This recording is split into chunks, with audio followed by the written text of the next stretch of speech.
Hey everybody, Brian from Innisfil Creek Honey, continuing our series on how to make money off of farm gate sales. Today's episode we're going to talk about products, those things that you can sell or should sell or might be able to sell from your property. So to start off the video, we're going to take you for a little bit of a tour through our self-serve honey stand and talk about specifically products. Before we start, remember to subscribe.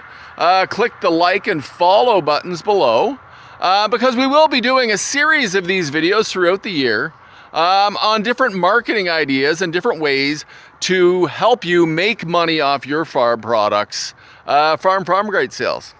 Anyways, let's go for a walk. So this is our farm gate sale stand. And as you approach our little red shed, the first thing you're greeted by is stacked bagged firewood. So we do offer bagged firewood to customers that are coming to get honey. And as you enter our farm stand, you're greeted by a wall of honey. We have every type of honey that we produce. We have bee pollen, we have flavored honeys, we have honeycomb, cosmetics we make. We also have a selection of beeswax candles that we produce here on the farm. Also, on the left here, we have a fridge. The fridge contains farm fresh eggs. We do not produce them on the farm. We get them from a local grading station that supplies farm fresh eggs to people that are graded. We'll talk about the eggs thing in another video. On the right here, we have a wall of preserves, so jams, jellies, pickles. We also have a selection of local maple syrup. These items also are items that we do not produce on the farm. They're items other producers produce, and we add them to our selection to give a little bit of variety when people come in. The only thing we produce that we sell in our self-serve honey stand is what takes up about 80% of the stand is our honey and other products we make out of honey and beeswax. So that's what we sell in our stand. We're going to head over to the bottling room, sit down and talk about products, product placement, and what products you can sell and you may be able to add to your product selection. So meet me over at the honey shop here and we'll continue. So we're back at the beekeeping shop in the bottling room here. It's a little warmer inside. It's January in Ontario, so it's chilly out there. Going back to the farm stand and looking at whether you have a product that could be sold from the farm stand that you can produce from your property. It's important to sit down and give it a little thought before you just run out and start trying to sell something from the end of your laneway. There are many different items that you can produce on your property. So you could look at if you have a few chickens, you have eggs, if you have a garden or a farm field and you like to grow vegetables, you could do a market garden and sell different types of vegetables throughout the season. If you plant garlic and you like to plant garlic, you could simply start up a farm stand that sells only garlic. There's many things you can do. What we sell, we produce on the properties. We produce our honey. So in our farm stand, we sell our honey.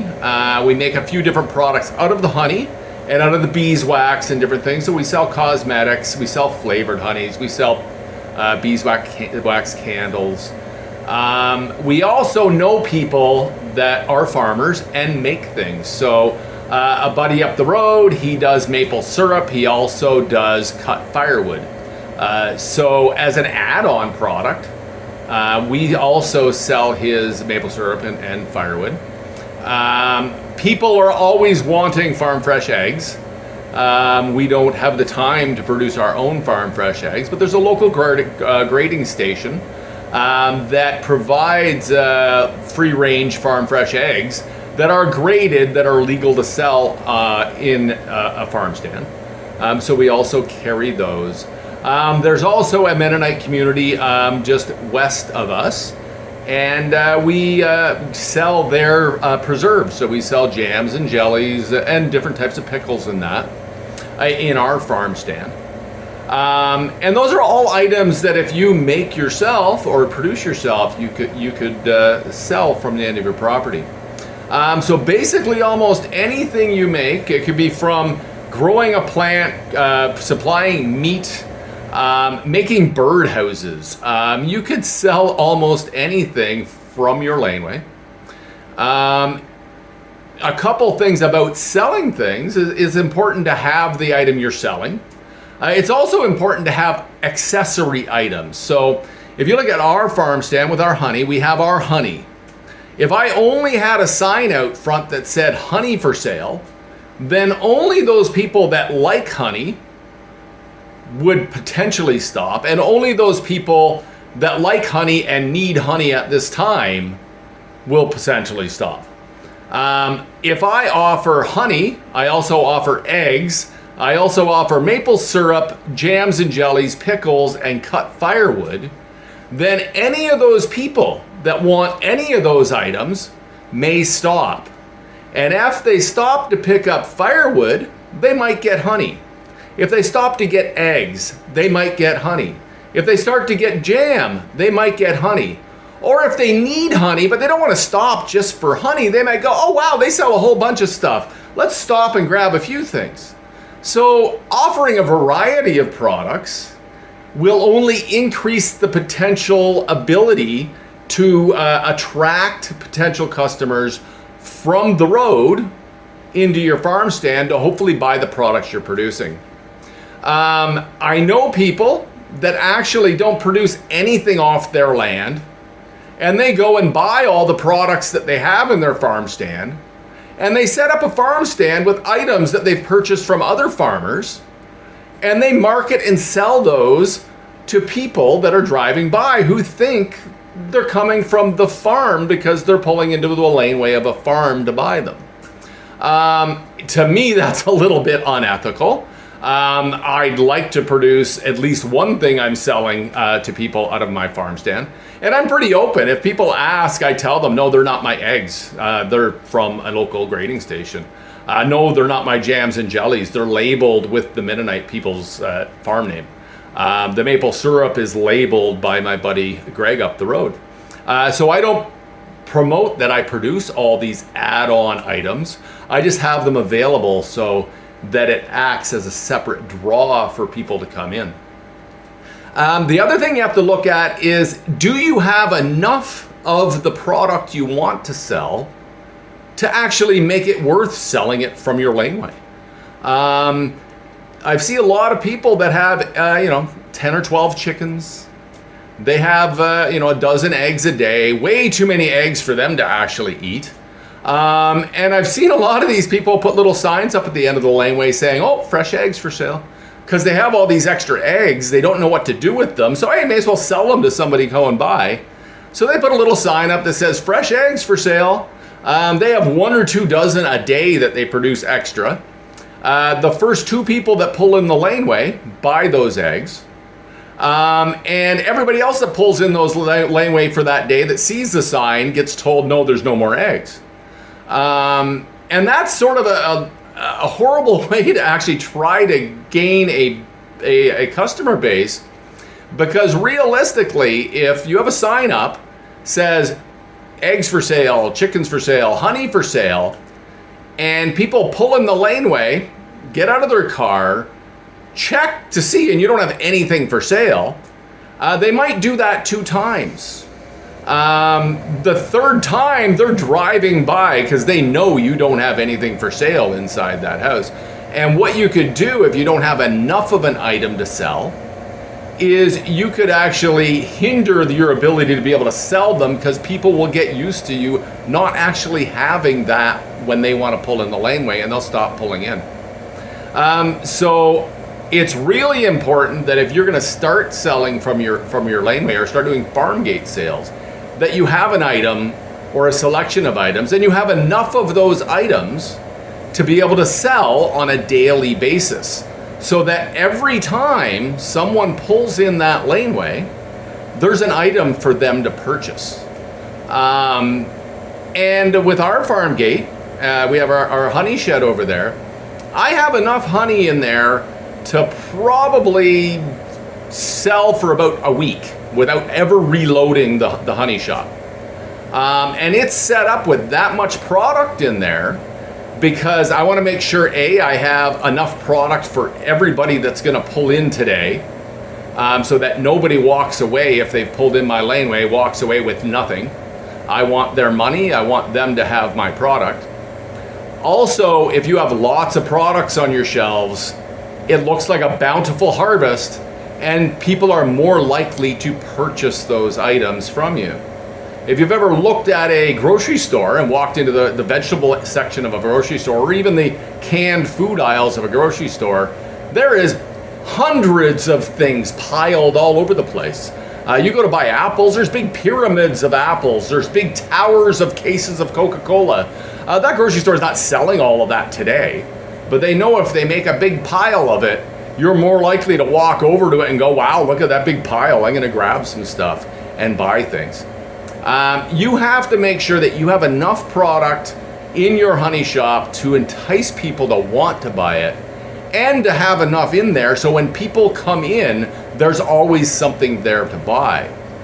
Now that's not saying that you have to have stuff available all the time.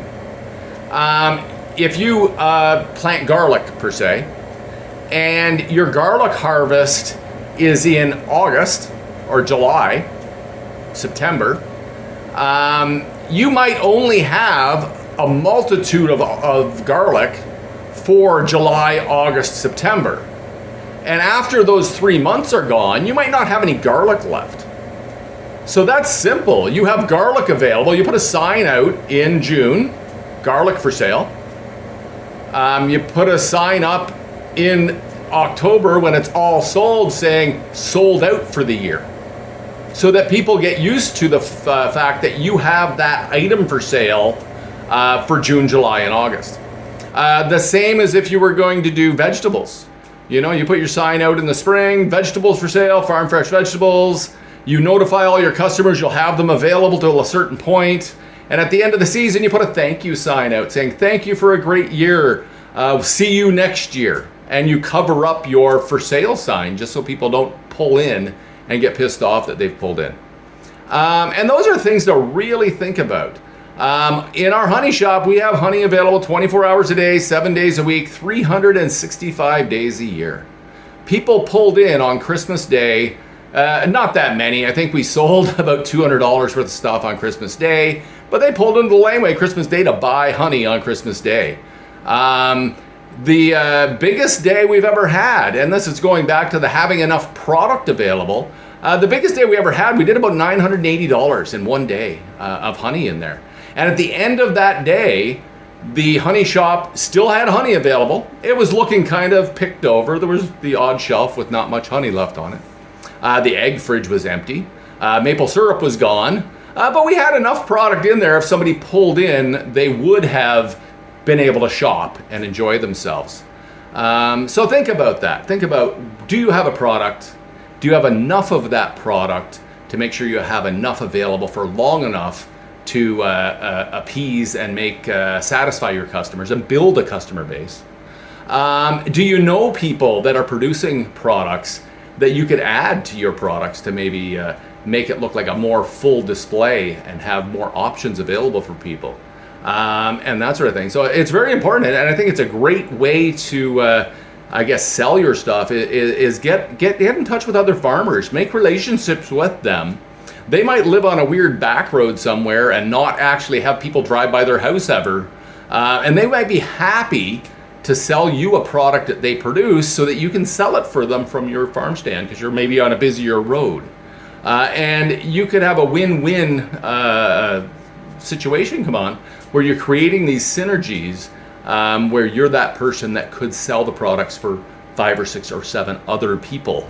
And you could help some people that would love to grow their own crops and do their own things on their farm. You could help them be able to do that by taking the sales wing away from them. Anyways, Brian from Innisfil Creek Honey. We're going to continue these little videos. Every couple of weeks I'll put one up. If you like the videos, you'd like to hear more, leave a comment below. Anything you put below we'll continue talking about maybe in the next video, or I'll bring it up. Also subscribe and like the video. It helps other people see it. Anyways, Brian from Innisfil Creek Honey. Everybody have a lovely day, enjoying whatever you're doing. Friends and family are quite important. Enjoy the winter while we have it, and we'll see you next time.